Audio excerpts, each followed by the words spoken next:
she was forcibly strangled in a choke hold. Harvey, do you know what that is? A choke hold of an arm being put over her throat.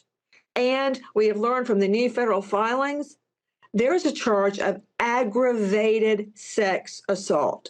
Aggravated sex assault. She was raped before she was murdered. The last thing she saw, according to the feds, and the feds don't play, Harvey, the last thing she saw was his face breathing into her about 5 inches away while she was being raped and murdered.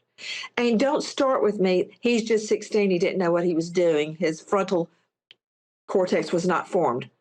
He knew enough to hide the body, stuff it under a bed, nude, wrapped in a blanket like a mummy, and then to conceal it further with life vests. Yes, he's a juvenile, and under the U.S. Supreme Court ruling, a juvenile cannot in this country, regardless of the jurisdiction, face the death penalty. I'm fine with that. Are you fine with that? Yes, I'm fine with that.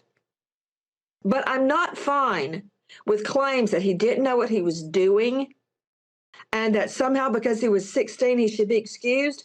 He should face life behind bars like every other killer. And he will not be in the population with adults. He will be in juvenile custody until he reaches adulthood at age 21. Then he can enjoy the company of other adults like himself. What about bail? The fact that they let him out on bail? I don't understand it. This is charged as murder one. Murder one.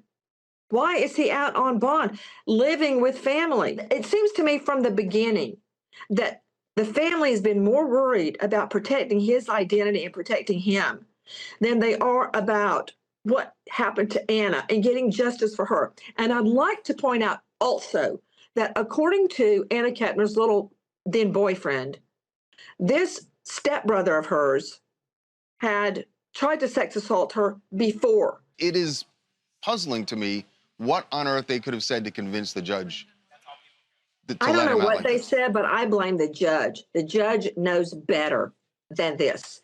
And another thing, speaking of course, the family is not charged with anything. They're not a person of interest. But I would suspect that law enforcement is looking at possible neglect charges, because if they had been forewarned that this stepbrother had tried to assault her, Anna, in the past and done nothing, they wanted that Hallmark picture family, you know, see no evil, hear no evil, speak no evil. Why in the HELL did they put her, Anna, in the room with the stepbrother and the other little brother who got kicked out of the room that night by the stepbrother? Why'd they put them in their own room?